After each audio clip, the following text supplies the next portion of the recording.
ดีครับท่านอาจารย์ครับ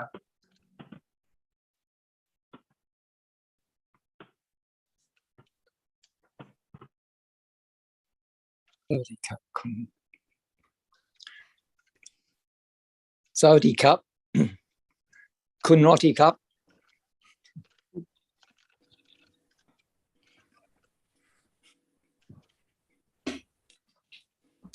สวัสดีครับคุณดารา Hello everybody. Hello, Roti.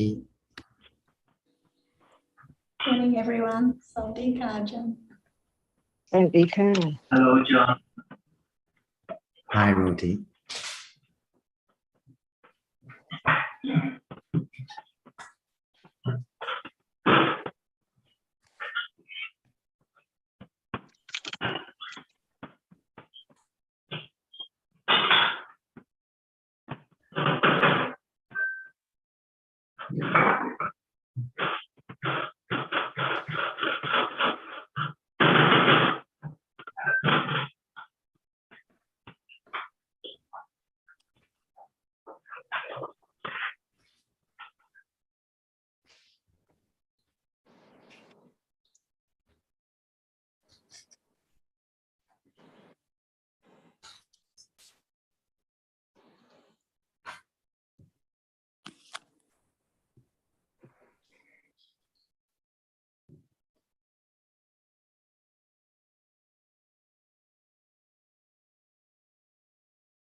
Can't hear you, Jonathan. I was just talking to Sarah, so I turned my microphone off. Looking straight at me, though. She's just across the table from me here, Right. even though it looks like she's a long way away.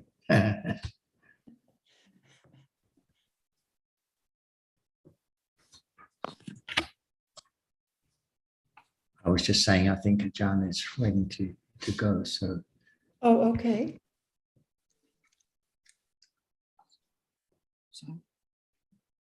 Sawadee-ka,คุณแอนค่ะ Sawadee-ka,ท่านอาจารย์ค่ะ.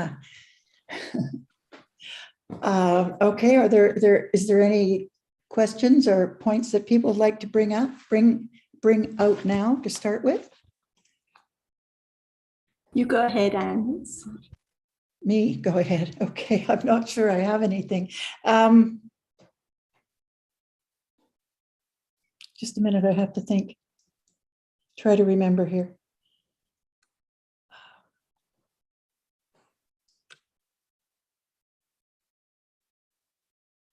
anyone else have anything they would like to bring up? I'm sorry, it's gone. Okay, as I can see, Tom is here as well, Ajahn. Tom and I had a brief bit of further discussion about the 4 padanas, the 4 right efforts that we were discussing in the Vietnamese discussion, in which there's always a lot of misunderstanding about, mainly because people always have the idea of someone making an effort. But of course, these are different aspects of Virya Cetasika when it arises with the path, Sama Vayama.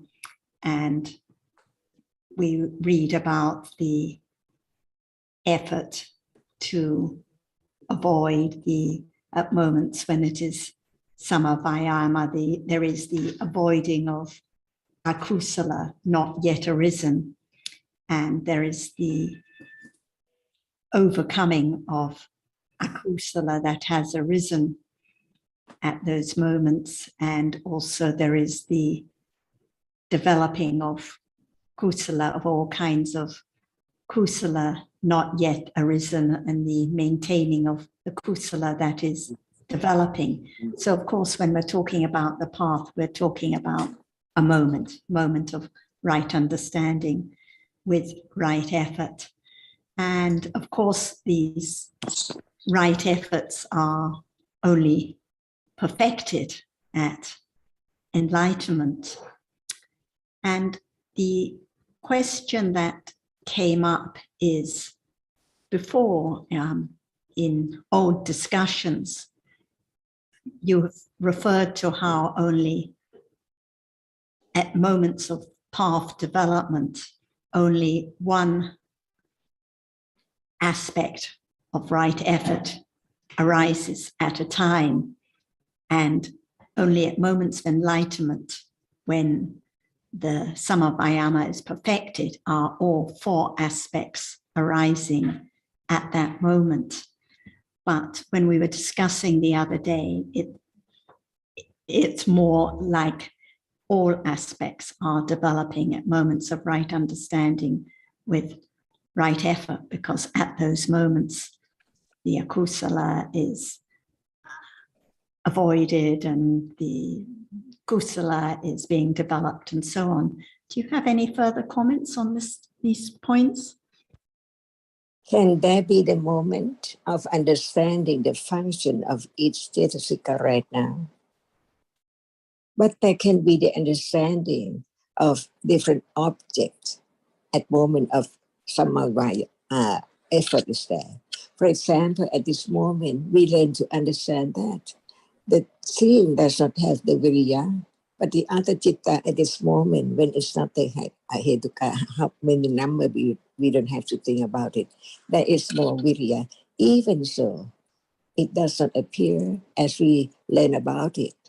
That's why thinking about viriya with understanding, and viriya without understanding, and viriya with understanding, the moment when satipatthana is there, how do we know that we are learning to understand the different level of even sati, that satipatthana, satindriya, and satipala develops on, unknown that now what level is there.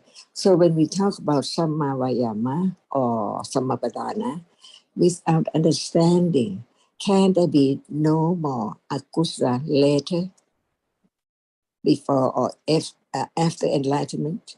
Differently, before enlightenment, the viriya is there, just performing the function of developing the understanding of the truth of what is there now. But when it's fully developed, it prevents akusala to arise when there's no condition for its arising. For example, it cannot arise with ditti, citta, ditti sambhayutta citta at all.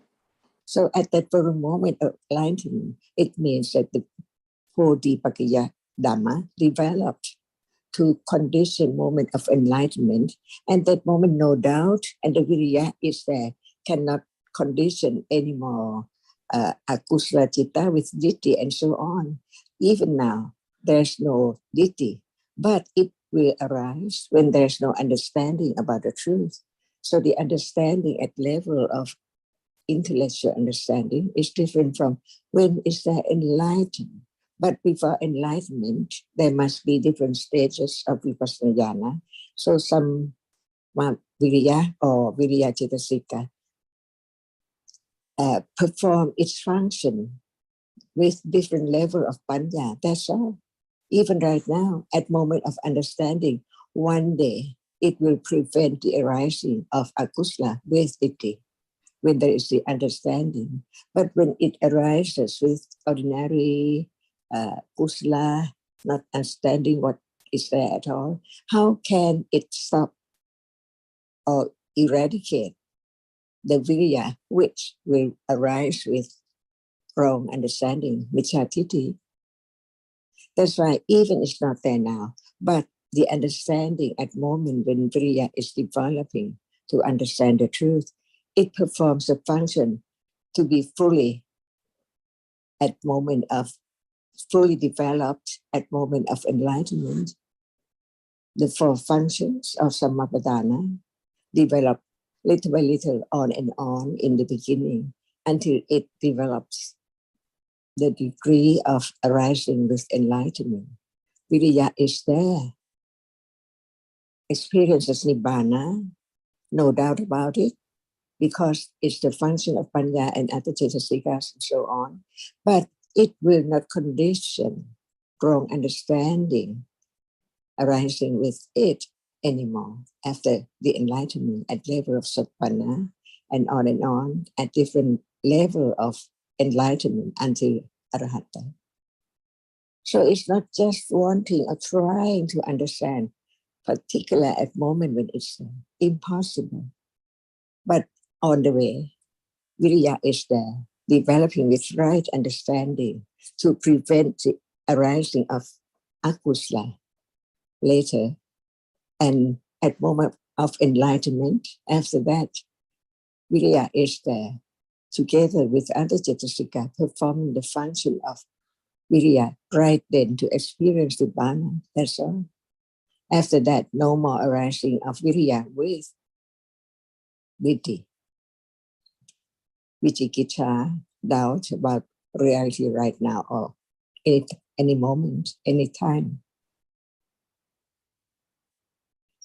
Is that enough? No. Yes, I think the point is that all the functions develop gradually, slowly with the development of understanding, but the perfection of, or the actual prevention of akusala and so on, it can only be at enlightenment, because otherwise, as you say, the akusala is bound to rise. It's just for a moment only that there is no akusala, but until wrong view has been eradicated, it's going to arise again and again. So even though all kinds of viriya or functions are being developed, it's only each one, but it's only at enlightenment that all four functions are there together at that moment. Like at the Cetasika, Satipatthana at the very beginning, and Satinsi and Satiphala and so on, until it is moment of enlightenment, it is Samma Sati, developed to the degree that it can experience Nibbana. Different levels of understanding. So now, not understanding the characteristic which is not self yet, just learn to understand how it cannot be taken for self, because this develop on and on. At moment of understanding, it's also development of sanya, to mark and remember that what is there now is not self, until it's strong enough and so on, until it can be eradicated. That's sanya, vipalasa, with ditthi.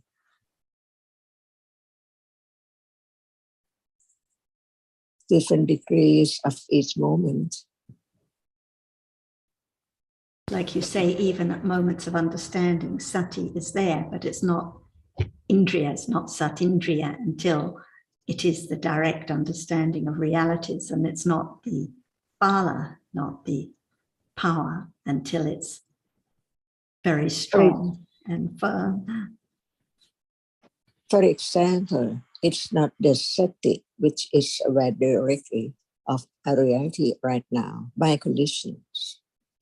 Can it be with indriya? It can be just sati with dana and sila on that stage, at that stage, but no understanding. This is the difference. And moment when it is aware by condition, it is indriya, different from sati, which we use the term satindriya. But when at moment of no understanding at all, is it indriya to be developed to be satiphala and sati sampochong and so on? It's the development of all dhammas which develop together with more understanding of the truth of the object. Because the truth is so true, seeing right now cannot be anything at all. But what about the accumulation of taking for eye or something years and years ago? So at moment of developing from hearing, considering, and understanding the difference between sati with ordinary or common kusalas, dana and sila, And sati, which is the understanding of that which is now appearing from hearing and considering.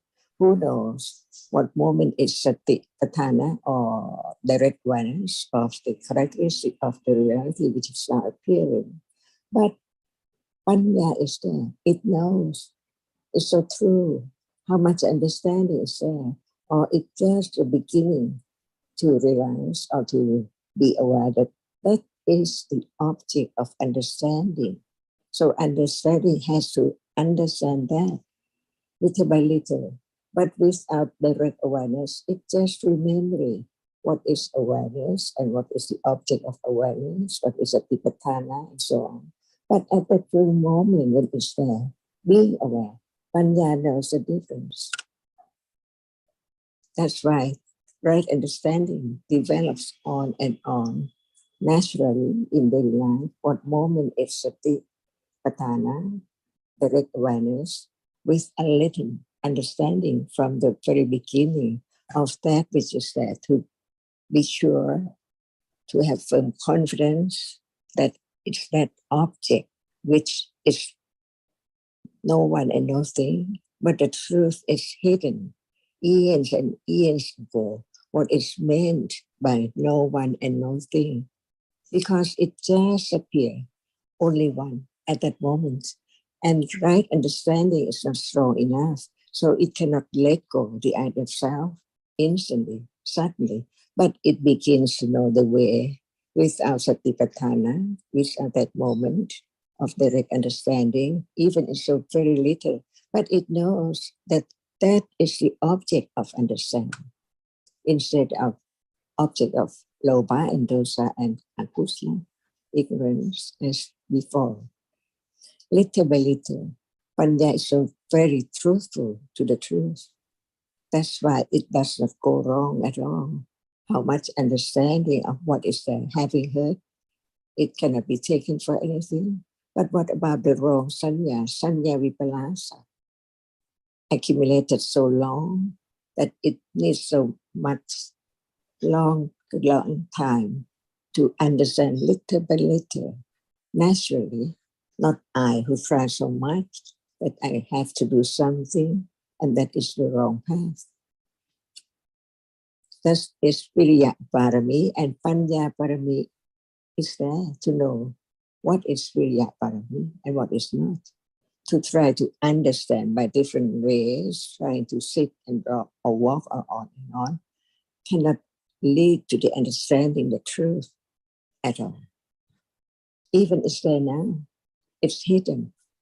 Only panya will open it up little by little to understand just one reality at a time, because citta arises and falls there, only one at a time, but so very, very rapidly. That's why the truth is hidden years and years ago when there's no enlightenment of the Buddha. From his enlightenment, each word of the truth spoken by him with compassion for the other, that what appears is so very, very subtle. It needs only panya develops truly, firmly, not to go wrong. So when we talk about viriya or other cetasika as different level, it is known only by panya. But how can it be known? When it understands the truth of that which appears as no one and nothing at all. In truth, it's just like that. But now it does not appear as that, because panya is not enough to understand just one reality that is different from the other. Like seeing now, cannot be hearing, cannot be thinking. And when we study more about Dhamma, it is only one moment of seeing. The moment before seeing does not see, and the moment after seeing does not see. And Buddha taught about the details of it, about the condition for what arises now, just to condition right understanding, to let go ignorance about the truth of what is there. until right understanding is enough by condition, strong enough to condition moment of directly, just naturally know the object which is there and think about the beginning of understanding that this is the object of enlightenment, understanding only.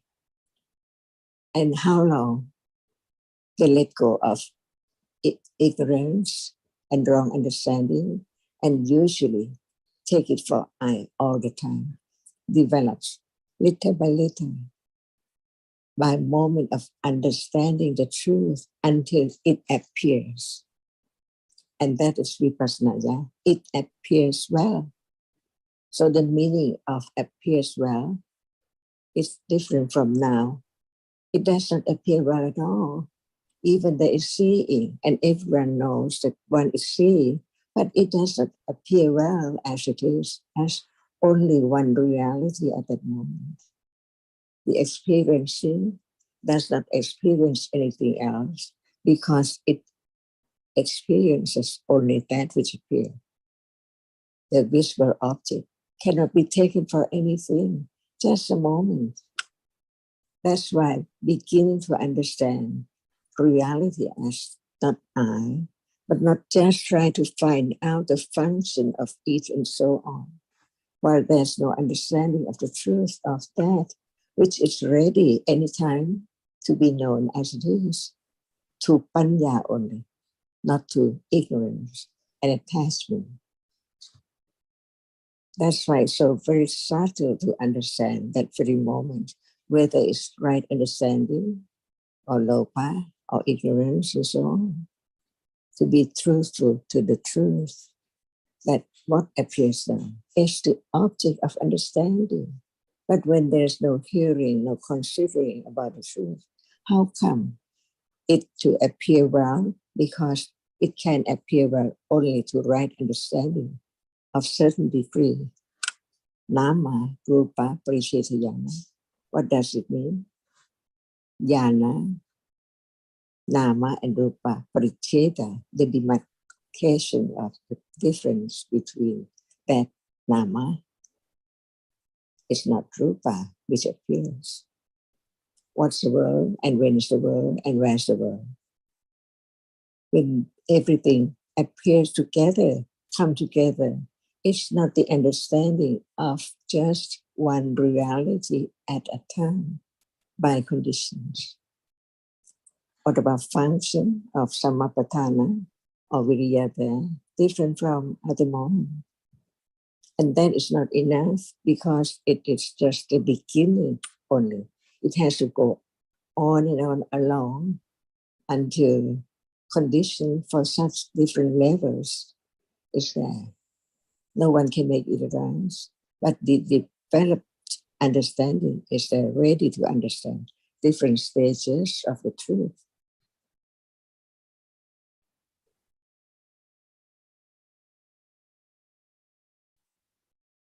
When there is no understanding, akusala, which is there, has nothing to prevent or avoid because it's already gone and so on. And what is conditioned by the accumulated condition appears in daily life, who knows that it's not by anyone's will at all, but by conditions, different level of understanding. And when there's the idea of, I don't want to have ignorance and attachment, why not? How come? It's only thinking, wishful thinking only, not understanding anything at all.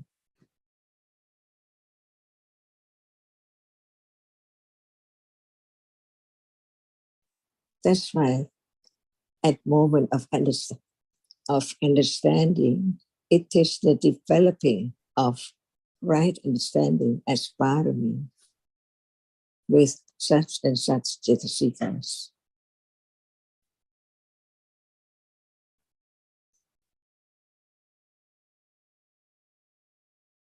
And the moment of understanding is panya barami, together with other Jetasikas. Viriya is there too.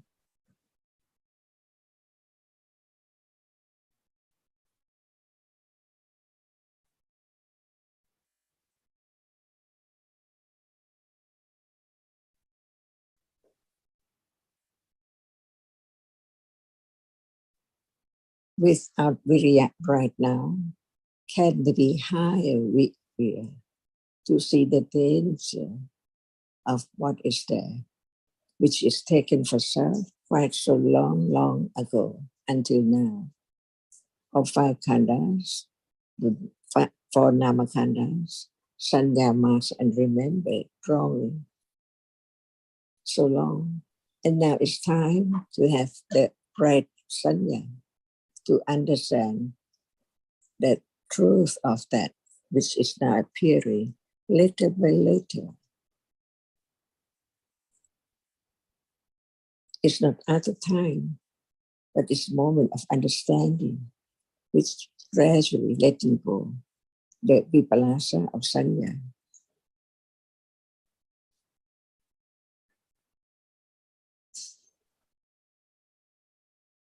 So, not anyone at all, only different Satya Dhamma, Dhamma, Paramada Dhamma, developing right now as part of me to condition moment of enlightenment, the truth, stage by stage, the different levels of Vipassana Jnana. The object has to appear well and better until it appears as it is. No one knows it, only that which arises and falls away. Otherwise, it cannot eradicate the idea of self at all.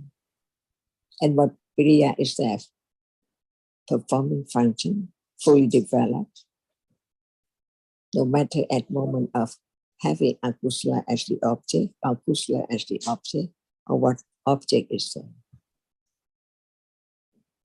No selection, not at anyone's will.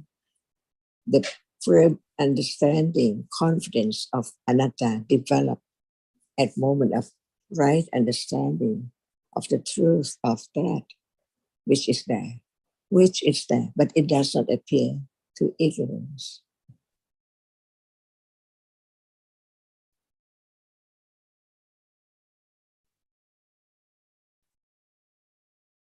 So just listen, and understanding develops with other factors at different levels. That's all. How much patience is there to be developed to understand the truth which is hidden now, arising and falling away, never be the same.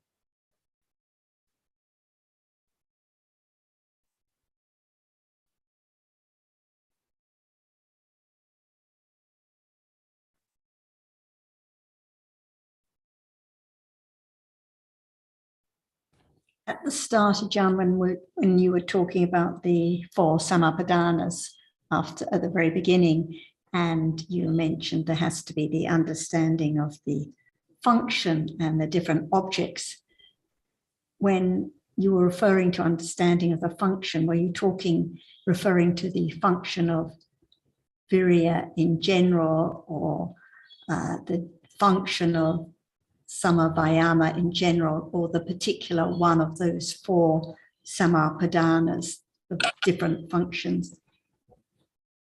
So now, at moment of akusala, dosa, what is the function of Viriya as samavadana, without understanding? Right. But when there is the understanding of that is anchor, what is Viriya as what samatapatthana then? At moment of having akusala is gone, but the understanding of Viriya, of the object, begin to know that at that moment it's not akusala. So at that moment it prevents the arising of akusala when there is the understanding of that object. See, but we don't have to try out what function is there, because when there's no understanding, anger can be conditioned to arise on and on and on. When we don't talk about each process in particularly, but when there is anger in daily life, is the virya, then if there's no understanding, and when there is the understanding, at that moment, it prevents the arising of dosa to go on. So this was what was meant before when we discussed about one function at a time, because if the object is dosa, it's different from if the object is metta. So when it's dosa, like you say, it prevents the dosa going on because of understanding at that moment. And when it's metta, then it conditions the continuation of kusala arising. So this is why before enlightenment, there's one object or one function at that moment, but all functions are developing until it's enlightenment, when all functions are fully developed. So I think that's helpful. I don't know, Tom, if you are there, if you're listening, if you have any other comment or question or point. Yes, I think it's a really helpful, very subtle and deep. I just have a small question. So you also mentioned about virya at the moment of not understanding. So at that moment, virya only perform the function of consolidating the other citasikas, the other dhammas that arise with it.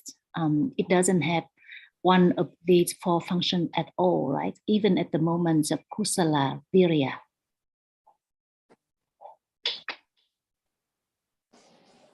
Is there any difference between virya arising with panya and without panya?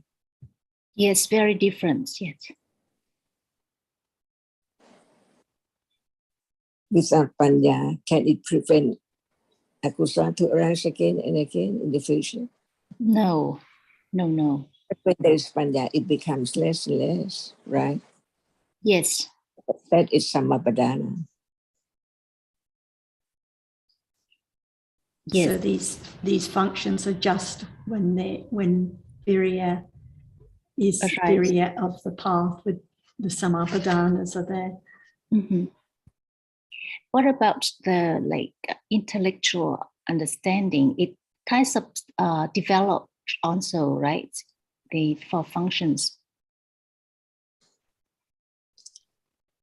Does it understand the truth that there's no self right now to be eradicated when time comes? No understanding of that at all.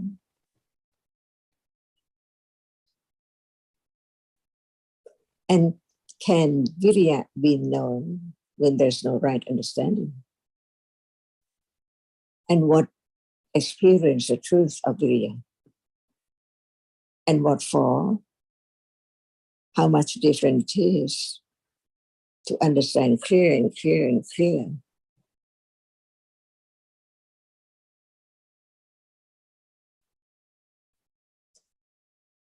When there is the understanding of virya, even right now, intellectually, it conditions stronger confidence of the truth, isn't it, than before, by itself, unknowingly. How much?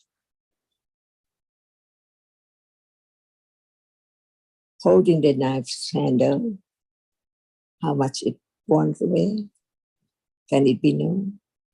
Each moment of touching.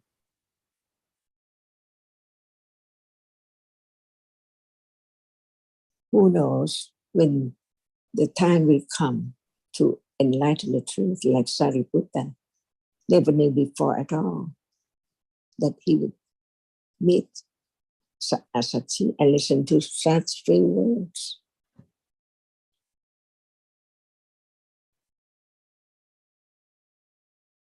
After you heard about the teachings of the Buddha, understand the difference between that which experiences and that which cannot experience. And only that can it bring or lead to understand deeper and deeper of the truth. That's why it developed in itself at moment of understanding. Once you learn to understand this, how to read it, how to write it, and it could be gone, or it's still there, depending on conditions, whether it's time to understand that or not yet. Who knows? But the understanding of Dhamma right now can be known only by oneself, whether it's there directly yet, or what is the difference between moment of directly understanding it and moment which is not directly understanding it. Only intellectual about that which experiences. Is that enough? Does it show up as it is, as nama, rupa, paricheda, yana?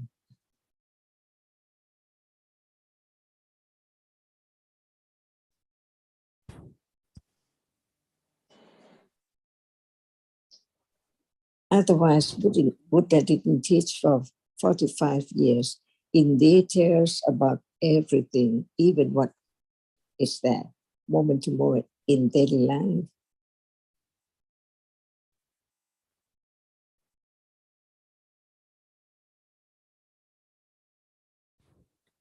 Tam, I understand that the functions are being developed even when it's the right intellectual understanding, because the understanding of dharmas is being developed, but it's leading to the path. But we cannot refer to the virya, the kusala virya or panya, as samavayama, or we cannot refer to the functions as samapadanas unless it is the direct understanding of realities, the development of satipatthana. Okay, thank you. Very helpful. Thank you, Achan, and thanks, Sarah, for helping. Remember that even the path is the Four Noble Truths, so subtle.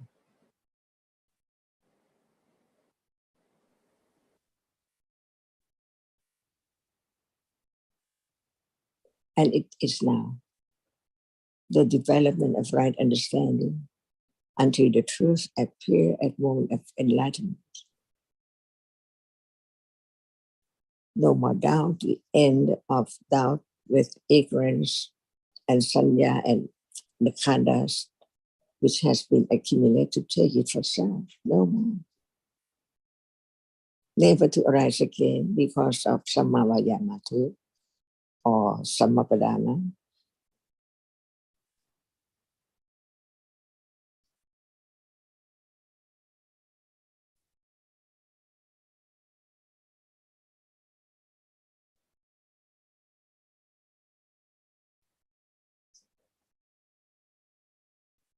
The world of truth, of the absolute truth, is different from the world with ignorance and attachment.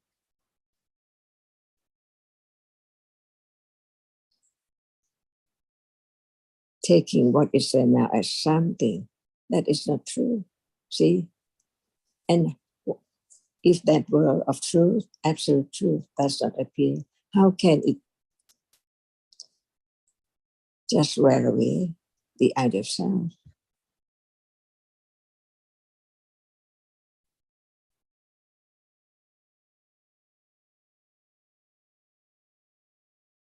But the understanding at the very beginning is not as clear as vipassana jnana. See?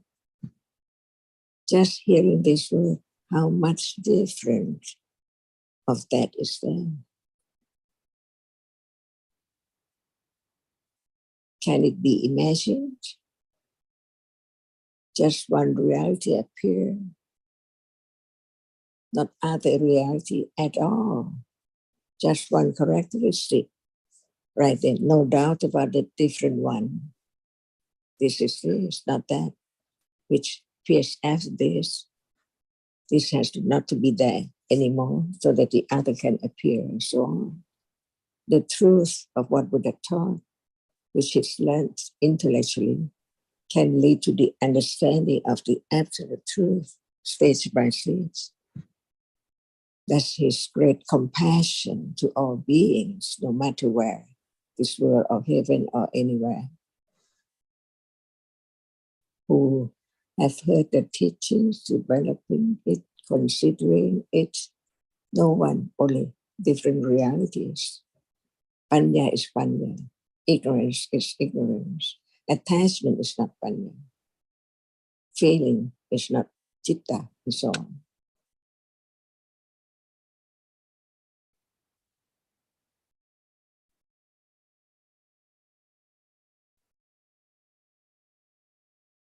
Now, all kinds of realities are performing their function from moment to moment until it's known by hearing, considering, developing, and understanding it as it is when it appears only. When it does not appear, how can there be clear understanding of the truth of it?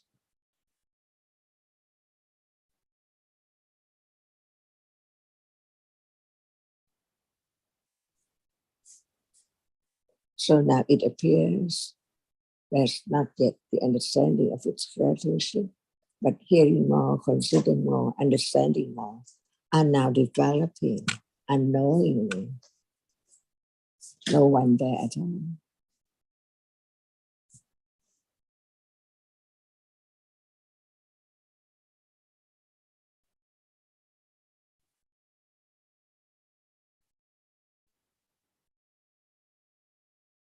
Jan, another topic which a friend on DSG asked me to bring up and discuss today, if possible, is with regard to the 4 Aditana Dhammas, the 4 foundations for the development of the path and enlightenment and leading to arahatship. And we read about them in, I remember reading about them in the commentary to the Charya Pitaka, and also he was referring to how they are mentioned in the Dhatu Vibhanga Sutta in Majjhima. And these 4 foundations are Panya, Satya, Chaga, and Upasama, which is usually translated as calm or peace.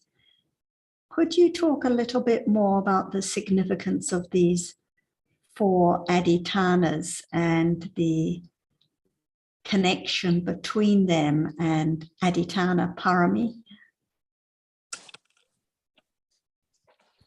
So what is adhidana?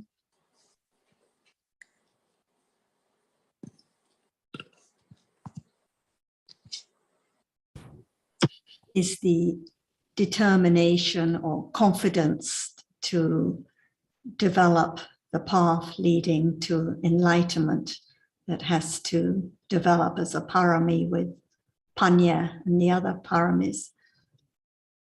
And that understanding condition having discussion on Dhamma to have more understanding of the truth. Is that Yes, right now? definitely right. Yes.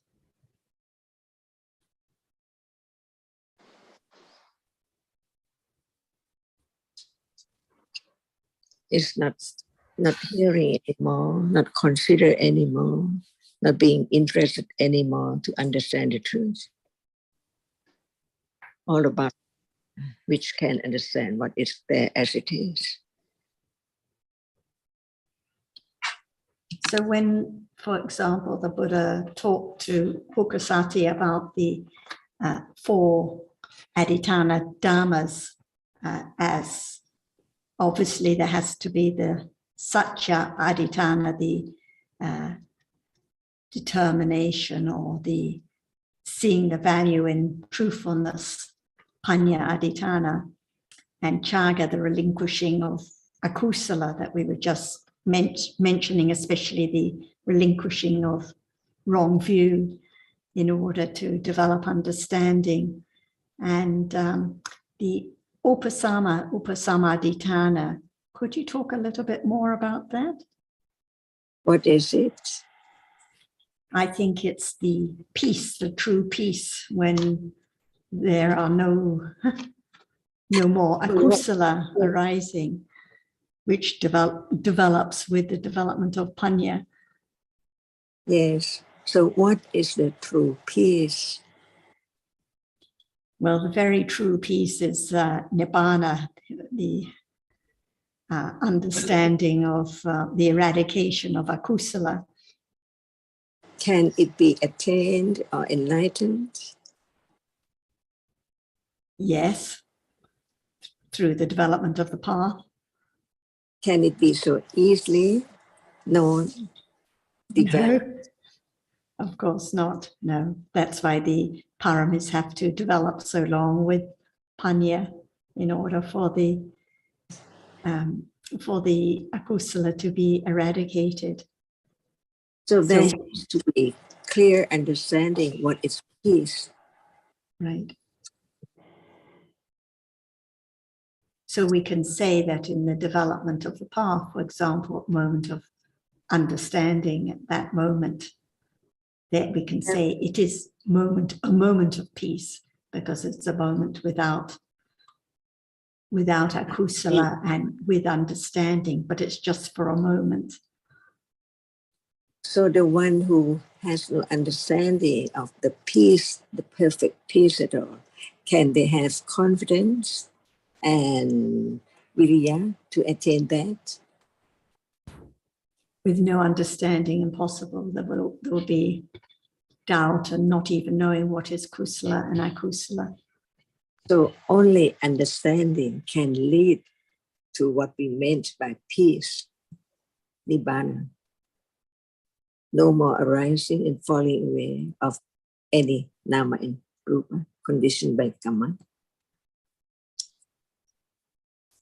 They mention these four adhitanas as foundations for the path, but the upasama is actually referring to nibbana. So it is the development of the path that is the foundation, or the way that is leading to the understanding of what true peace, upasama, is.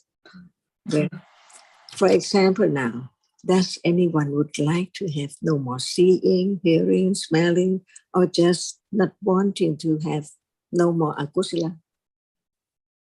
Just want it in truth. Not yet, no more seeing, hearing, smelling, experiencing anything at all. That is panya only, which can truly understand it, what is meant by that. Because many people crave for nibbana to attain it, but what is nibbana?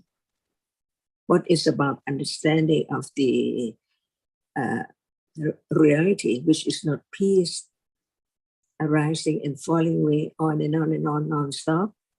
Is that peace? See, so all depends on panya, which understand little by little about the truth. Because even right now, as anyone, would you like to not have this life anymore? Just end up now? Impossible. What about this life? End up no more? No, they just wish or want to experience. That's why everyone does not want to die. But when there is understanding, no one there is the way Dhamma is, non-stop, on and on, no matter the life of very happy life or very unhappy life. They just want to live. So only panya can understand about the peace, which can be the foundation to study, to read, to understand. For example, many people would like to understand the truth, just want to. Is that peace? no understanding. But when there is the understanding, it let go the idea of wishing or wanting to have such and such very gradually until it's eradicated stage by stage as arahata. Even anagami still have akusala, clinging to being, see. So without right understanding as foundation, can it develop on and on to understand the truth, the danger of this moment, just gone, no more, can never arise again, cannot be the same again. Just keep on arising and falling away under not at anyone's control, because actually there's no one. All depends on conditions for what is there arising and appearing. No one there at all. That's why without right understanding of the truth, can it be foundation to understand what is there now.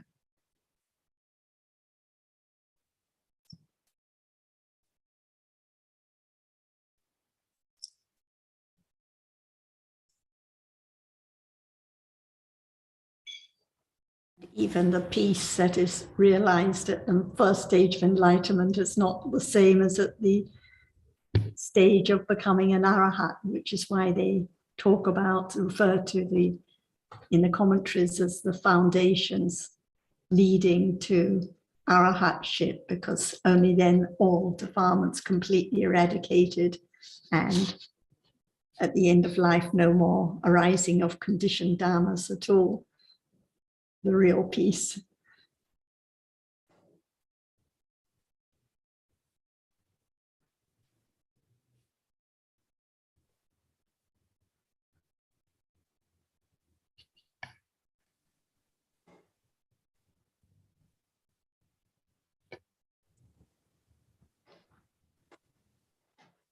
Why are they referred to as the four adhitanas, though, Ajahn? So without understanding what is the best thing in life or in samsara, can there be moment of discussion on it? To have more understanding, what for?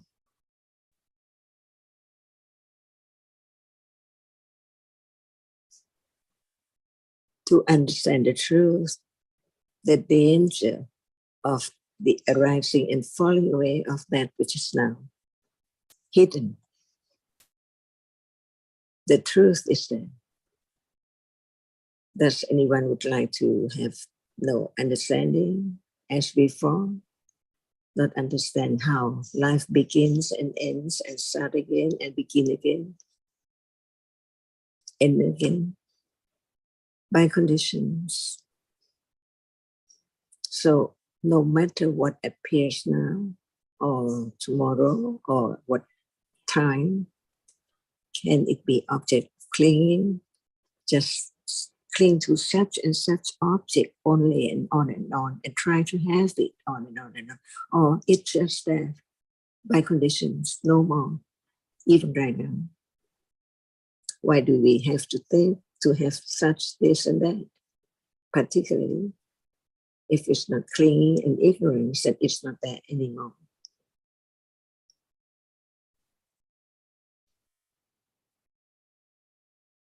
It's realized through life, but it's hidden until it's known as it is. It let go the attachment and ignorance by itself until what has been accumulated in samsara years and years ago do not have any conditions to arise anymore, stage by stage.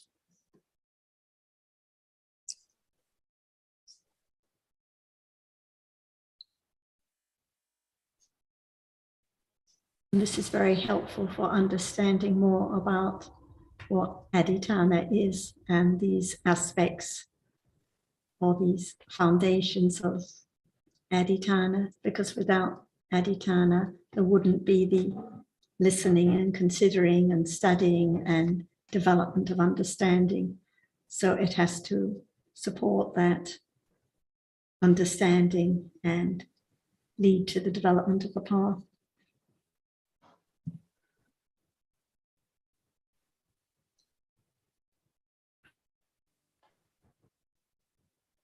And that's why the Buddha said to Pukusati, after talking about the different kinds of elements and about the different preoccupations with different feelings with regard to what is seen and heard and so on.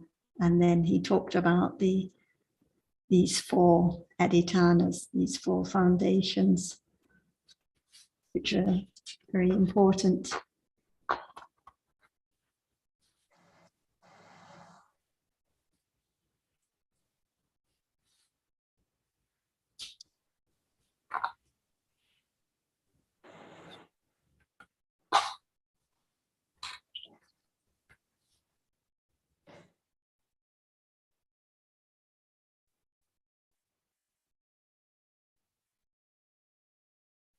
And even when talking about the danger of clinging to different feelings, and you think, well, what is the danger of neutral feeling?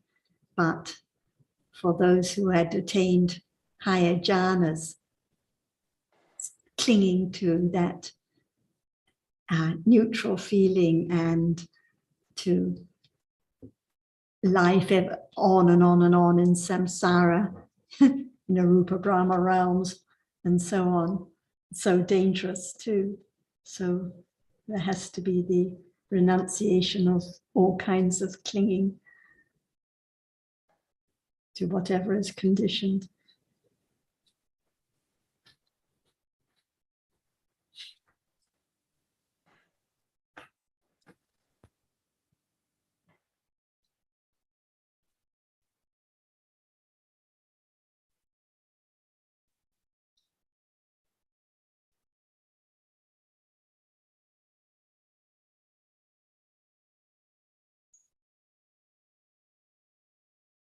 Does anyone else have any topics or anything they would like to bring up? It's very I'd just helpful. like to ask a question about chaga. It may have been mentioned already, but there's been a moa happening next door and I haven't been able to hear properly. So I'm sorry, when I chaga mean? mentioned, yes, so it's generosity or giving up. So it's giving up of not just the giving of possessions or wealth or other kinds of generosity, but here in particular, it's referring to the giving up of defilements, especially giving up the idea of self. But chaga means giving up or generosity.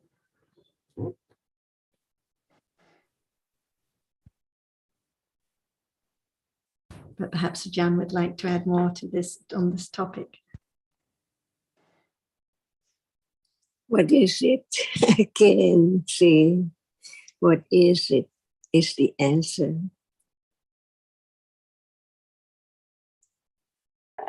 Yes, what is it? Well, it's now, isn't it? It's always now. What is it now? What is there now? Oh, Ajahn, probably a lot of moha. But the seeing and hearing, especially hearing in between. So it's hard to know what, when asked that question, what is now? That's a hard, in terms of Dhamma, that's a really hard one to answer because the now is forever changing. So if I said the seeing, well, that seeing has gone already. Is there seeing now? Yes, there is, Ajahn. So is there any question about seeing? Yes, there is, as a matter of fact. I was watching, I was sitting by this beautiful lake and I was watching a breeze blow little waves across the water. And I was thinking that if there was no arising and falling of kalapas of rupa, there'd be no seeing movement.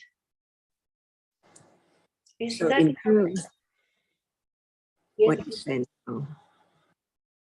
In truth, what is there now? Well, I understand that when seeing cannot see movement like leaves blowing in the breeze or water rippling on waves rippling across the water. So that's conceptual, but there must be seeing something to have that idea.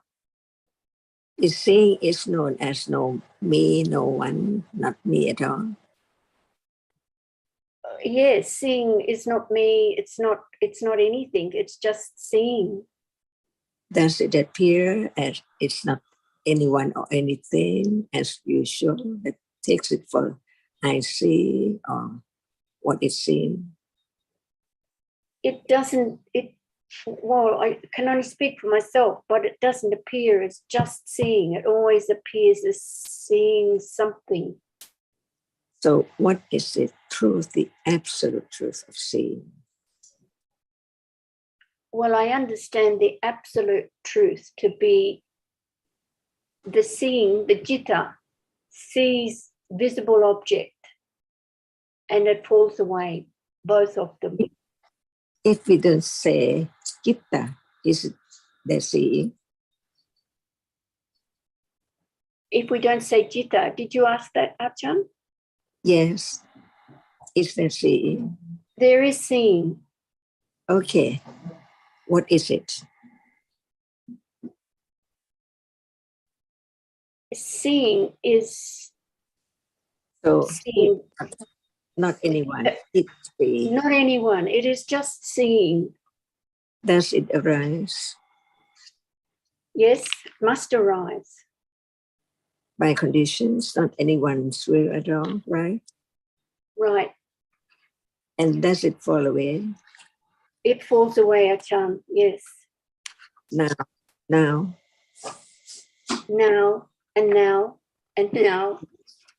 can the absolute truth be realized? Because it's so true, it's there now, but it's hidden. It doesn't show up when there's no understanding of it as it is from the very beginning.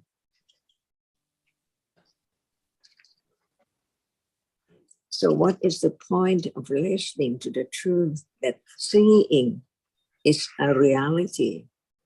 It arises by conditions just to see, that's all. What's the point of understanding this? Well, the point of understanding this is to know what is the truth. Can it be known? I understand it can be known, yes. When it will be known? When will it be known? I don't know. When there is enough understanding to actually see the Yeah, moment. so it's now the moment of understanding it enough. Obviously not enough, Achan, because there's always queries, there's always puzzlement. The truth is the truth. What about the adidana when we just talk about?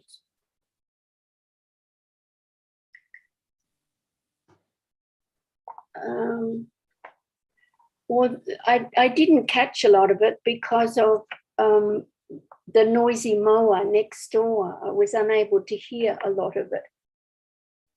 He seems to have stopped right outside my window. Supposed to do that on Sunday, aren't they? That's to be learned, but to I'm tempted. Go on, Achan, please. so what we learned is not just for learning, but to realize the truth. Is that right? Yes, that's right. It's for understanding. If it's real development, it's not for me, it's not for teaching others, it's for understanding the truth. But the truth is so very subtle. What is the way to develop the understanding of the truth in order to realize the truth? Can you ask that again, please, Achan? So what's the way to have such level of understanding to realize the truth right now, that it arises and falls away? It's to continue to listen to the Buddha's teachings and contemplate what is being heard, not just thinking about it, but there has to be the slow development of understanding to really see the subtleness and eventually to stop this floundering around and wanting more understanding. So now we understand what's meant by the foundation of the development of right understanding. Right.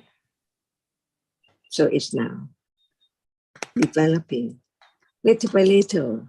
No need to try to know how much it has developed, but just listen, and understanding at that moment is the only way, very subtle, to let go the ignorance and attachment and wrong understanding of the truth of it, which is taken for something all in one's life, previous life, long time ago, that it begin to understand the truth. Even the truth is that which can be realized, but not by anyone, but by understanding. It's so strong, little by little, little by little. Unexpectedly, that is the truth of anatta. Otherwise, anatta cannot be known. So it has to be known even from right now. No one, no I. That is the absolute truth.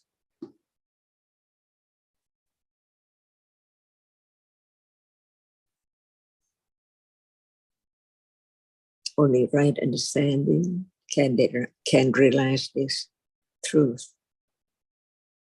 Now, not permanent, little by little.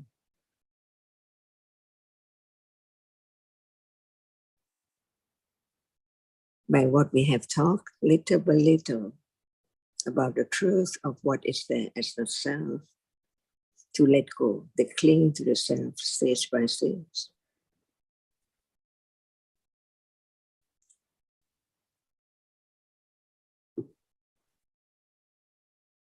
So this I suppose restlessness and anxiety, they're the realities that arise on occasions. They're the things that can be known when they're there, not a matter of pushing them away or wishing it was some other better feeling, but just knowing or just understanding that that's the reality at that moment. Mm-hmm. So what knows? Well, I guess it's some degree of panya that must know that, because otherwise, if there was no panya, there would be no recognizing that aspect of say restlessness or anxiety. So now there's confidence of the truth that only right understanding can understand the truth, stage by stage, to the moment of enlightenment. No more doubt about it. Mm-hmm. Yes, there's certainly confidence, and I think that confidence is it's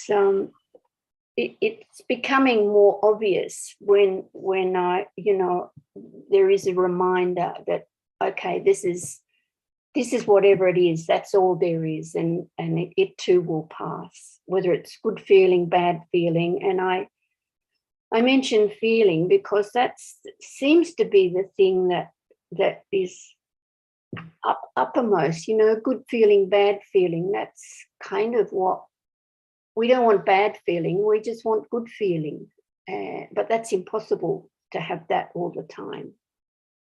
So knowing that, I imagine, is confidence in what the Buddha has taught us. And that is foundation to develop right understanding of what is there now, right?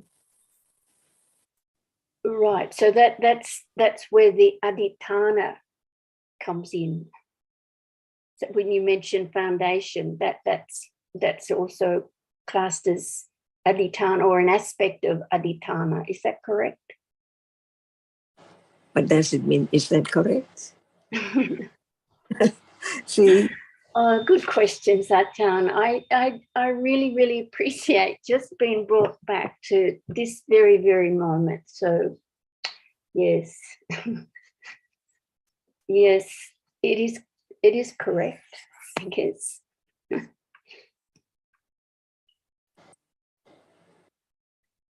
that is confidence of the truth. Mm. Yes.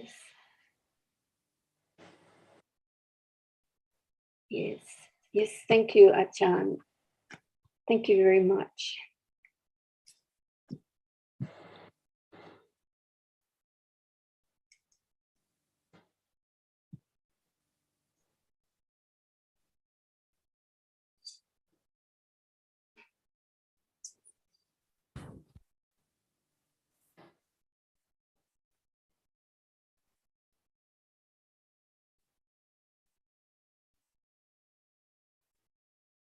Are you speaking, Sarah? Because we can't hear you.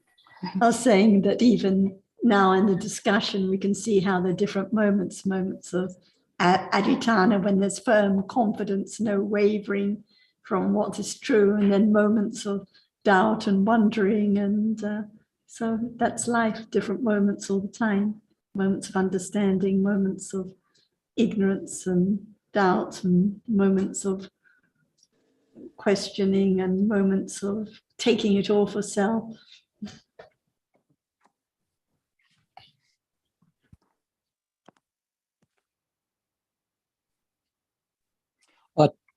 Janka. Yeah, I want to echo Zita's comments and of course Sarah's. And I appreciate all your very wise reminders and insights that you share with us. You know, they are very precious. The question I have, Janka, is just regarding, it was being discussed online, the asabhava rupa. Now, seems to be two distinctions, because we classify, by way of the Visuddhimagga anyway, asabhava rupa, concepts are asabhava rupa. Concepts are asabhava, excuse me. I didn't say that correctly.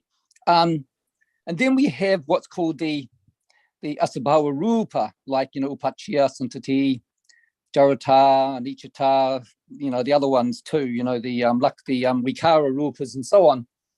So, and those asabhava rupas, they are realities, they are rupa. But when we talk about concepts, which are also seen to be classified as asabhava, are we just talking about two different ideas there, and they have to be separated by way of their context? Or do you hear my question, Janka? Shall we talk just one word or one reality at a time? Cup. So what is that one? Well, about? Well, the first question is we define asabhava rupa as those ones that I've just mentioned, upachya and so on, and the vikara rupas. They're called asabhava rupa because they have no intrinsic characteristic, but they are real. Yes, so I would understand they can only be known by way of the mind door. And then we have concepts, panyapti, which are sometimes seem to be classified as asabhava. So I was a little bit, that's my question, I was a little bit confused when I thought, so we have realities by way of asabhava rupa, and then we have asabhava, which concepts are sometimes classified as. That's why there should be the understanding of what is meant by the power. It doesn't have its own power, right? Cup. It doesn't have its own power. For example, if there's no bhava rupa, how can there be the arising and falling away? Cup. So the Bhava Rupa, Sabhava Rupa, is that which has its own characteristic. But for the Anicca and so on, Anatta, Upajjaya Santati Satcharita Anicca, without that which arises, can there be the Asabhava Rupa? No, Cup. Much I Cup. The same as Vikara Rupa, see. If there's no four primary rupas, can what that say, which is its characteristic of that, appear as Vikara Rupa? No, it can't, Ajahn. So no doubt about what is meant by Asabhava Rupa right now. Well, not, theoretically, I can understand it, I think, Ajahn, whereas in reality, that's a different matter. What is Mudita Rupa without that hardness and softness? So please, Ajahn, would you repeat that? What are the Vikara Rupa? See, Mudita, and so on. I know them intellectually, but for sure, please hardness continue. is just hard. But when it's different from ordinary itself, because of the other rupa is there arising with it to make it like the gold. When it's not burnt, it's not soft, right? It's not Cup, yes, cannot be in different shape and form. So the rupa is hard, see, and that which is the characteristic different from usual is that which is makes it like that because it is Vikara Rupa. So you seem to be saying there, Tanajan, that that knowledge seems to be, you infer that knowledge. That cannot be directly known by way of the sense doors, but it can only be done by way of mind doors. Is that correct, Tanajan? That's why what can be known, the sense door must be only 7 rupas, right? Yeah, the Visya Rupa cup. And the other can be known by other doorway, mind door.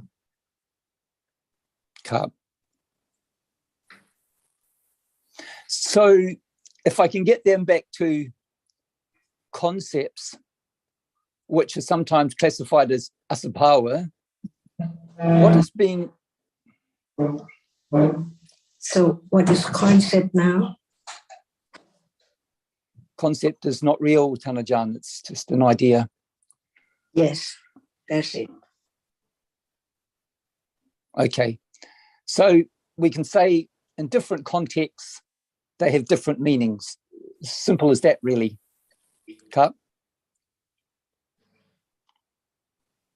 That's why we learn to understand what are the actual Paramadadhamma, how many kinds of rupa are there, and so on, in truth. Just that like the table doesn't have Vikara Rupa, it cannot move. No, Ajahn, cannot. It's just, yeah. The meaning of asabhava is the same no matter one's talking about those rupas or concepts. It just means that which doesn't have its own sabhava, its own particular characteristic or nature. So concepts are not real, so they cannot have sabhava. And those rupas you're referring to, such as the stages of the rupa, they are just dependent on those rupas, so they don't have their own particular sabhava or characteristic. So the meaning is the same. So it's just showing how some rupas or aspects of rupas don't have sabhava, and concepts can never have sabhava because they're not real.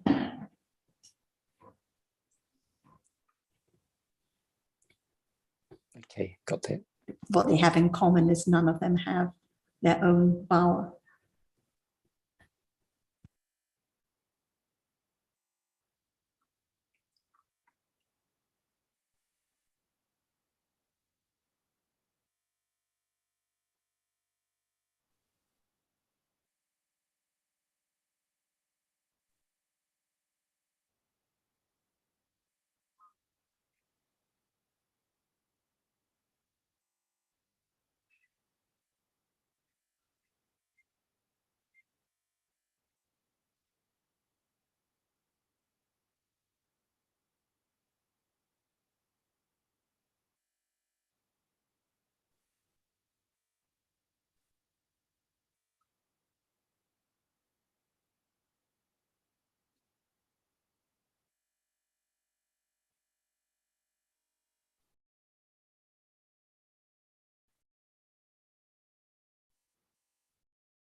can I just ask a question on how that Bawa is spelt?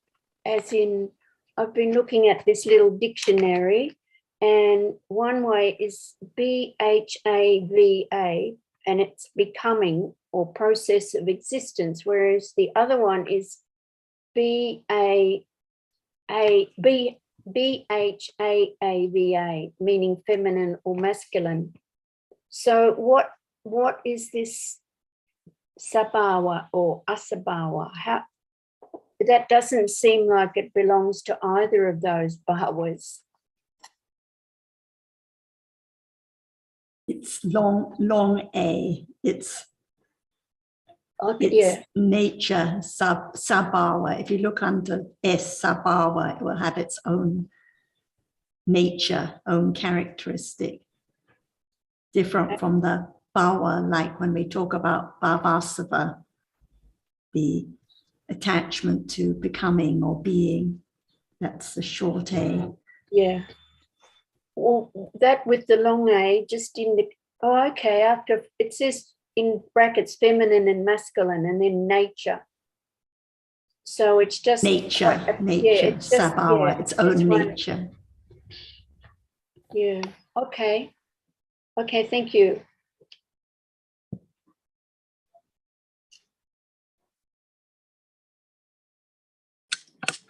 So is it the Bhava Rupa?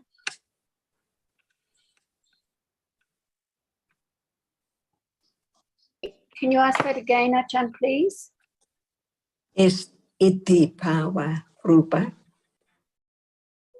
Iti power, yes.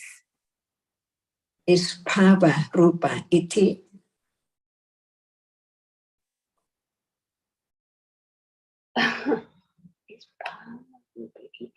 Well, it's not completely that. Iti is only part of it. That's why we have to understand that must be Bhava Rupa, and how many Bhava Rupa is, and iti Bhava is one Bhava Rupa. Right. Right. Okay. Yeah, it seems to be quite important to get to the what I would call the nitty-gritty of these words. Like you often say, one word at a time, and more I see that's if we don't understand each word that the Buddha taught, then it's just confusion.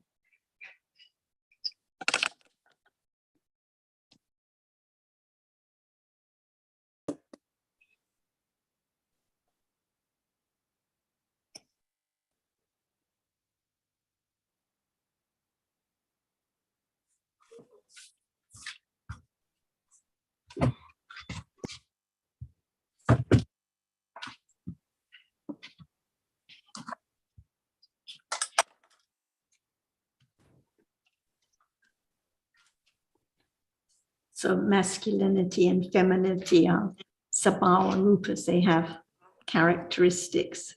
So they are kinds of Bawa. They have Bawa.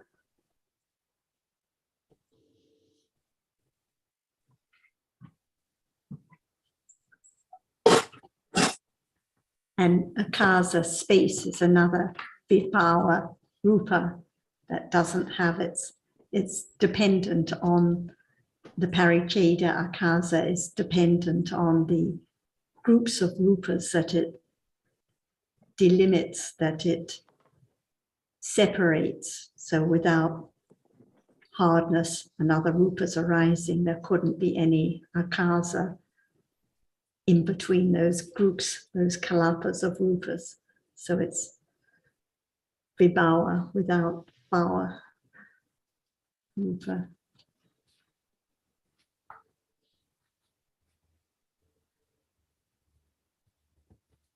What's that word again, Sarah? Can't hear you. Ajahn was asking you whether because you were asking about masculinity and femininity as kinds of bhava that were given in your dictionary. And she was asking whether they were whether they had bhava or whether they were vibhava without bhava. So they are sabhava, they have bhava. But some kinds of rupas, like the one Sundara was mentioning, like the stages of rupa, or the akasa that separates the groups of rupas, or the other ones he mentions, like the malleability of hardness and so on. These are without bhava. They are vibhava, without their own particular nature or characteristic, because they are dependent on the other rupas that they are referring to, or like in a akasa separating.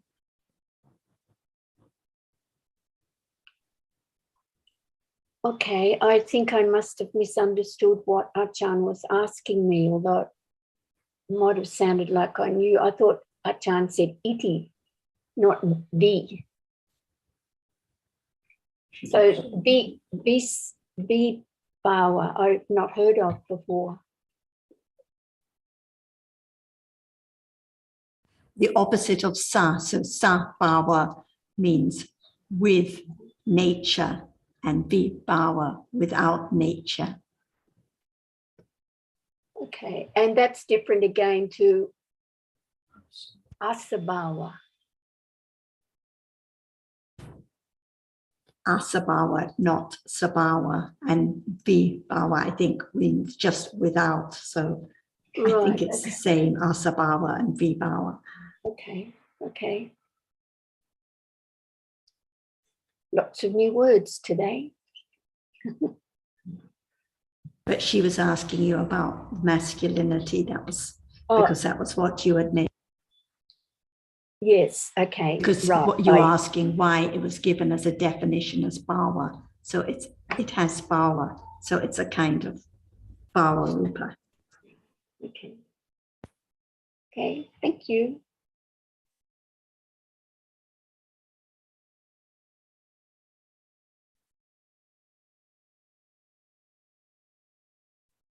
Jan, actually, that reminds me of one other point in this sutta I was discussing, the Dhatu Vibhanga Sutta, when the Buddha talks to Pukasati, and he mentions 6 dhatus, 6 elements: Patawa dhatu, earth element; Apo dhatu, water element; Tejo dhatu, heat; Vayo dhatu, motion; Akasa dhatu, space; and Vijnana dhatu, consciousness.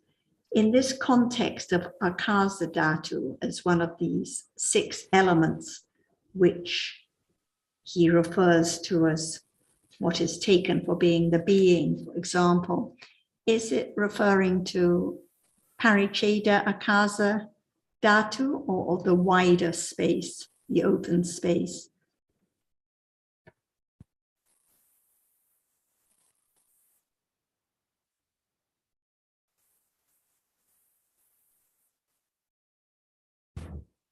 Are you there, Jan? Can you hear me?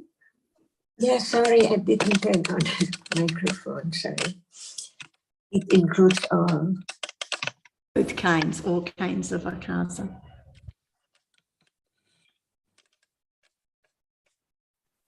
Can anyone change the nature of akasa? No, it has to be there. It has to be there, delimiting the groups of rupas. And there has to be the open space as well. Isn't the open space Panati? I believe it was discussed a long time ago in Thailand about whether the akasa, which is the open space, is real or it's a concept. So commonly, is there space? Yes. That's the answer.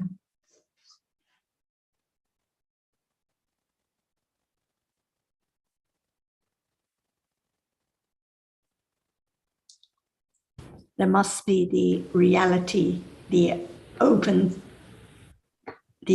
space. Otherwise there wouldn't be concepts and ideas about the open air and the separation between the pieces of furniture and so on. So there has to be the reality of the open space.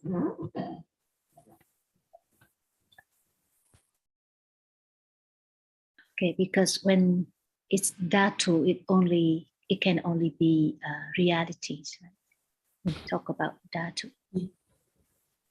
But by dhatu, by akasa, like Ajahn mentioned, like in the sutta where it's referring to the dhatu, it can refer to the paricheda, akasa, rupa, delimiting the groups of kalapas, and also the open space, the akasa.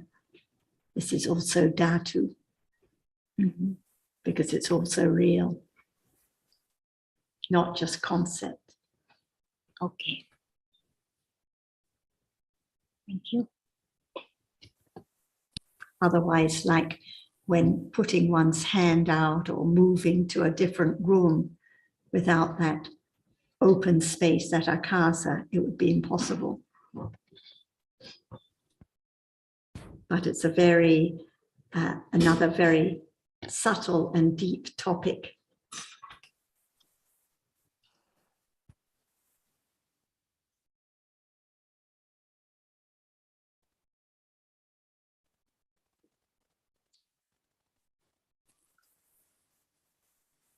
Maybe I can have a small question. In the Visuddhimagga, it talks about 3 kinds of restraint. So one is a restraint because of non-aggression, and the second kind is restraint because of taking precepts, something like that.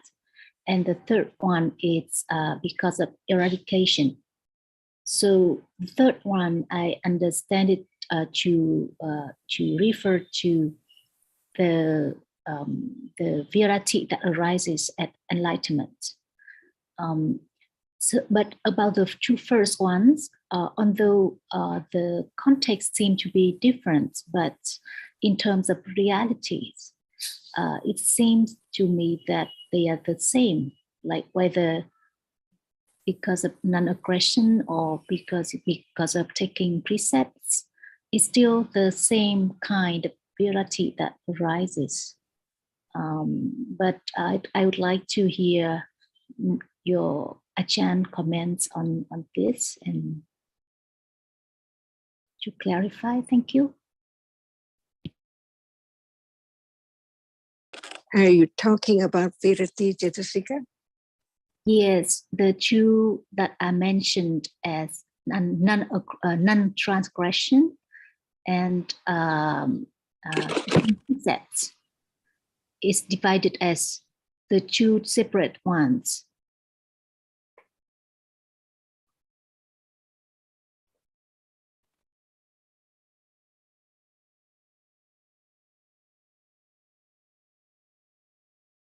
Are you speaking, Ajahn? Because we can't hear you.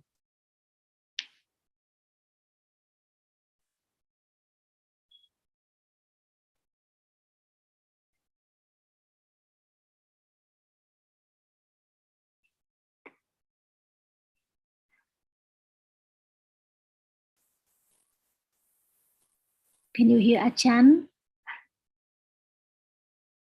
Something wrong with my microphone. Please say it again. Yes. So I was asking about when the text mentioned 2 kinds of, actually 3 kinds. But I would like to understand the difference between the 2, which is virati, which is non-transgression because of non-transgression. And the other one is restraint because of taking precepts.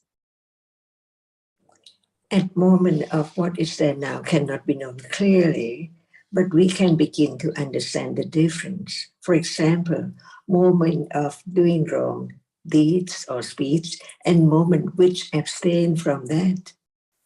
is there two kinds of moments? No restraint at all, and at moment when it restrained from ill deeds or ill speech. When there's no restraint and when there is restraint is different, yes? So what makes it different? Because of the virati. Yeah, see? That's all. That's all. Yes, but each moment is different by conditions.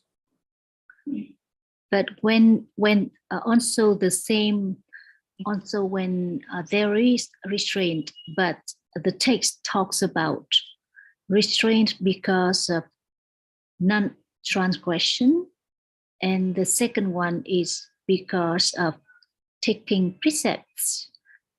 I wonder whether it is actually just the same virati that arises in two different contexts, but the reality is the same, or is there any differences? What do you mean by taking precepts? That's the term mentioned in the Visuddhimagga. The truth, I mean. I believe it explains that the context is if one has taken the precepts before, and because of that, there is the restraint from ill deeds. At moment when there is nothing to be killed, but there is intention in mind not to kill, is it the same? Not the same.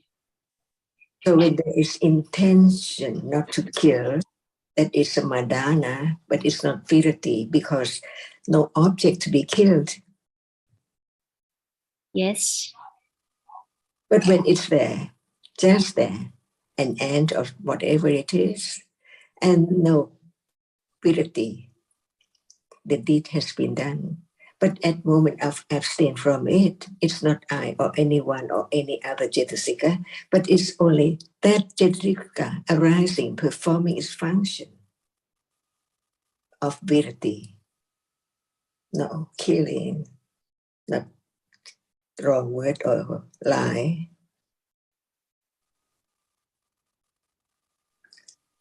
Can it be now to know what moment is moment of virati arising and that moment when virati does not arise? When we're talking about the truth, is there virati? No, it's if there's the opportunity for saying untrue things, then there will be the possibility for virati to arise. That's right, virati does not arise with all kinds of kusala, but when it arises, it performs its function, not to kill, not to lie, and so on.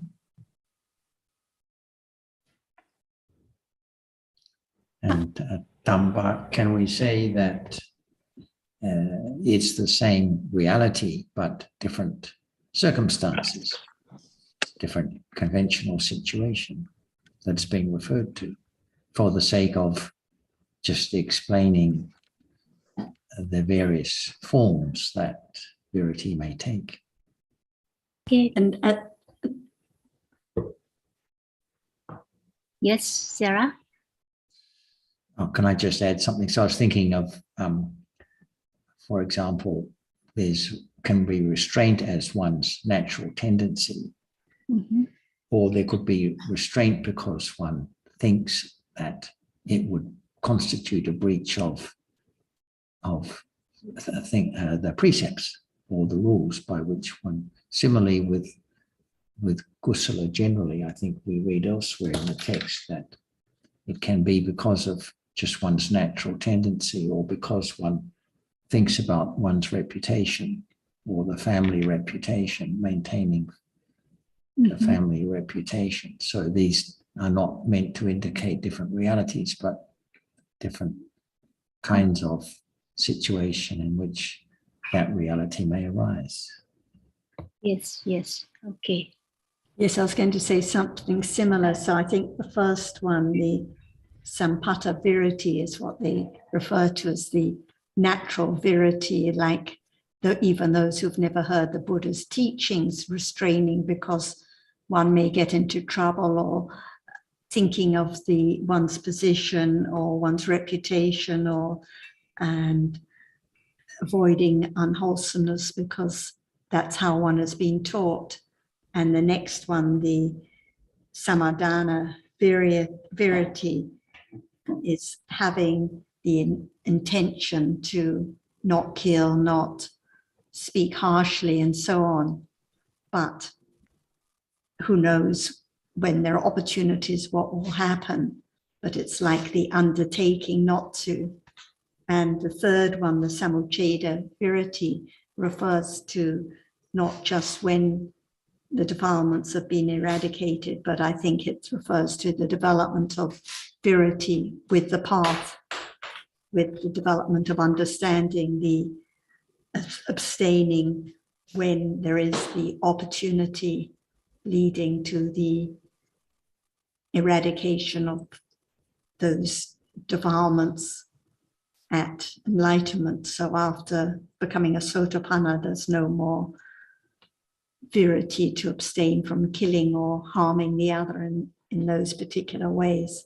So this is the samucceda virity, which is the development of the path and the eradication of the defilements. So the third one not only refers to the virity at the path moments, but also the one that arises with understanding the path. Yes, well, actually, I mean, it is associated with the supramundane path because that is when there is the eradication, but it is developed with understanding that leads to that eradication. Okay. So without the path, there couldn't be the eradication.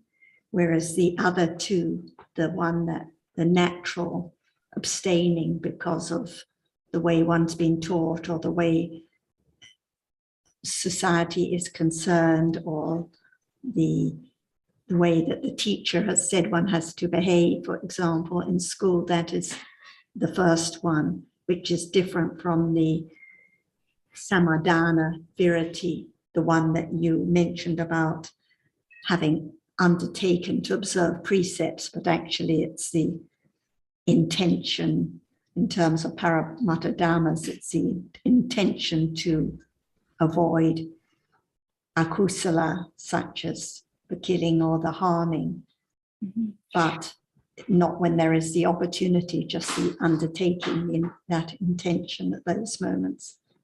Okay, so it doesn't refer to the actual arising of virati, but just the intention to. It is virati, it is the abstaining, but it is the undertaking to abstain. Okay.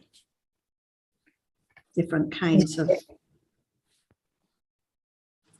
Is there virity now? Not seemingly, Ajahn. What do you mean? Not because no opportunity to reach precepts at the moment. And does virity arise with all kinds of kusala at moment of kusala? Not all kinds of kusala. That is virity. Yes. Performing its function at moment when it arises. So when there is intention not to kill, is that virity?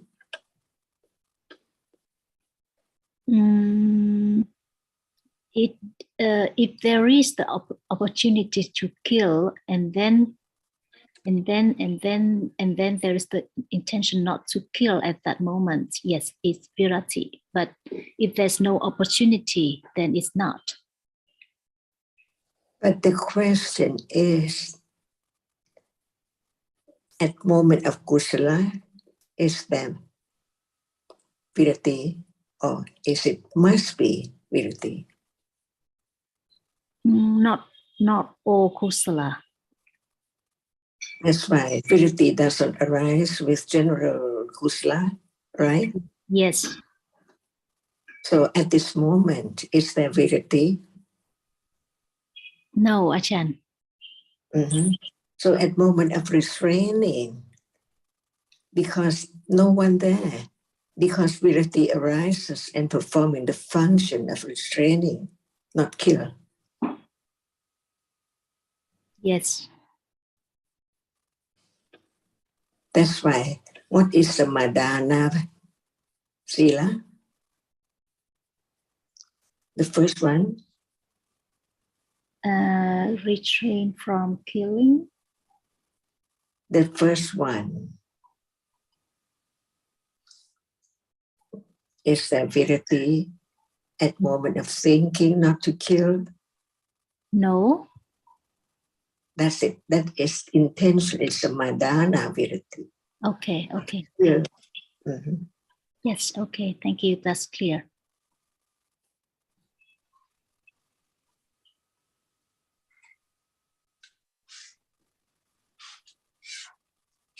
Thank you.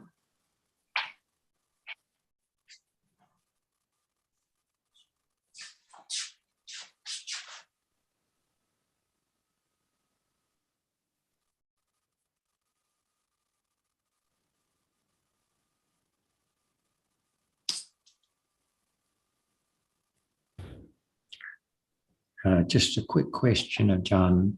When there's intention not to kill, that is one kind of virati. No, not yet, because no object Yeah. to be killed, to be I see. restrained from killing. Right. Thank you.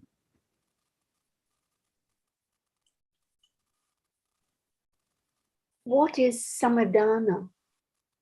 Intention. Intentional undertaking. But if there's no opportunity to kill or harm, then severity has to be when there is the opportunity to kill or harm, not just thinking about it. But is that samadhana?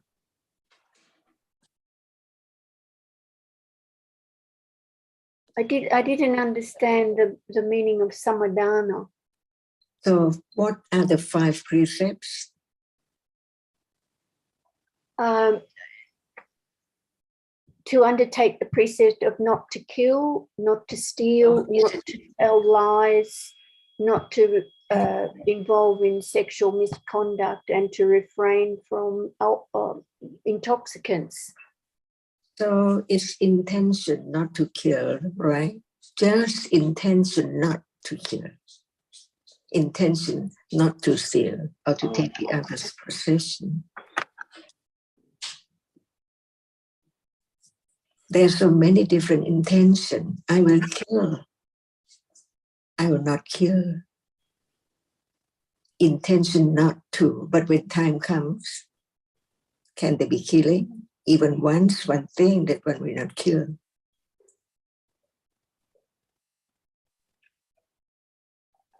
Well, even if one recites the precepts, there may be conditions. If one is not Sotapanna, there may be conditions for breaking any of the precepts. So what is the moment of reciting precepts?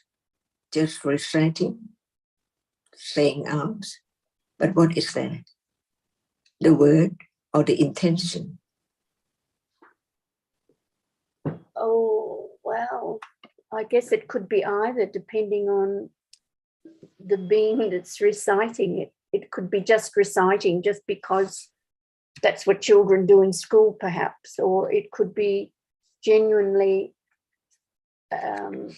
making the intention not to break any of the precepts.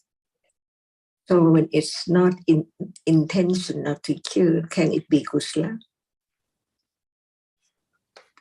when there's intention not to kill, that must be kusala. No intention, just say out, reciting only. Is that kusala? Oh, just reciting, I think no, I don't think that's kusala. I think that's probably just plain old akusala, wrong, kind of maybe wrong understanding or something.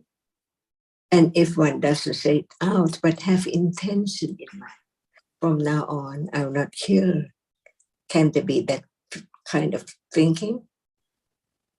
There can be that kind of thinking. Is that virati cetasika, which means? Well, I think so.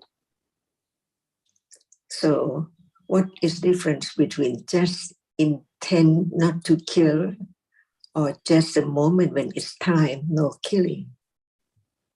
Is that difference? Is there any difference? I would say there'd be quite a large difference, because if there's an opportunity to refrain from killing an ant, which is right here, right now, I mean, that's more real than just reciting. So intention is intention, right?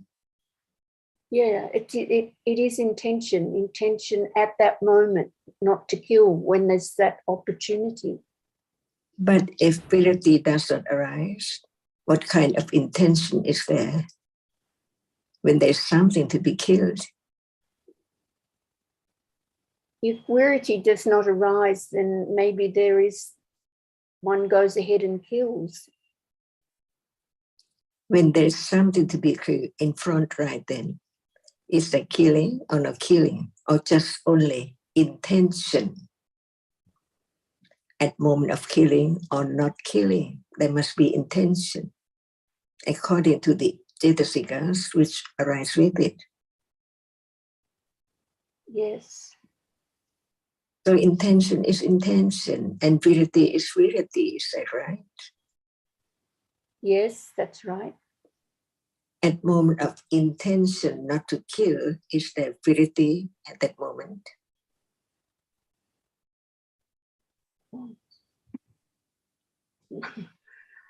Well, I'm confused now. I would say yes, but I'm thinking perhaps the answer is no.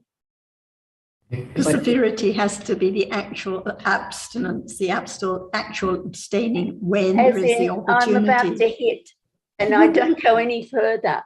That's virati. But That's virati when there is the opportunity. So when it's just the intention, it's samadhana, intending not to harm, not to kill. But it's not samadhana virati unless there is the actual opportunity to kill or harm, and there is the abstaining at that moment, because one may have the intention, one may think about not killing, not stealing, but when the opportunity is there, what happens? Yes, what? So the virati is the actual abstaining at those moments. Okay, that's very clear. Thank you. And the abstaining can be either because of thinking naturally about one's society or education, or because prior to that there has been the intention not to kill and not to harm, which conditions the virati at those moments. Or it may be because of the development of understanding, the development of the path. Yeah. So samadhana, actually, that's the giving of freedom from fear, something like that. Is I recall that, because dana is giving, generosity. So that samadhana, the giving of freedom from fear or something like that.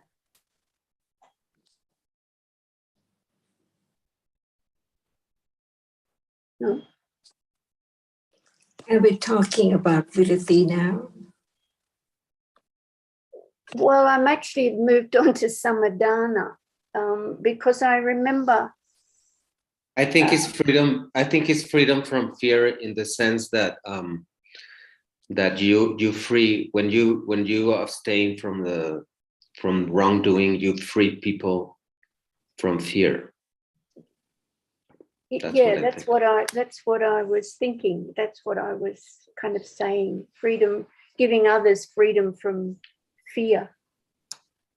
But I still have a question about something that Sarah just mentioned right now. That go ahead, Roddy. That whenever there's the opportunity to kill, for example, but when that opportunity is there, but there's no intention to kill, it doesn't arise. So then we cannot talk about virati in that case, right? So that's why for Sotapanna, there is no virati from killing, because there's, even though there are insects and mosquitoes around, there's no thought, no idea of killing or harming, so nothing to abstain from, so no virati. And for the Arahat, no virati of any kind, because no thought or idea of any kind of akusala, so nothing to abstain from. So it's not the situation, but it's the idea. So if there's no thought of harming the mosquito, then there cannot be any abstaining from it. You can I think opportunity here includes inclination, opportunity and inclination to kill. That's when virati may arise. So whenever there's intention, right? Well, yeah, but you need the intention plus the external circumstances. Yes, yes, yes. It actually relates a little bit to what we were talking about, the right efforts, because if there is no akusala, then nothing to abstain from. So it comes back to the dhammas. So if no unwholesome thoughts, no abstaining, no virati. So as understanding develops from stage of enlightenment to stage of enlightenment, less and less virati, less and less opportunities to abstain from akusala.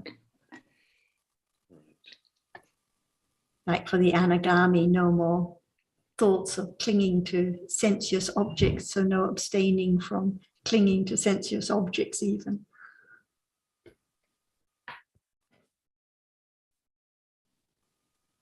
What? I cannot hear, Sarah. I said good topics. Maybe we can continue next time with this one too. Yeah, thank you very much. Thank you. Just one thing.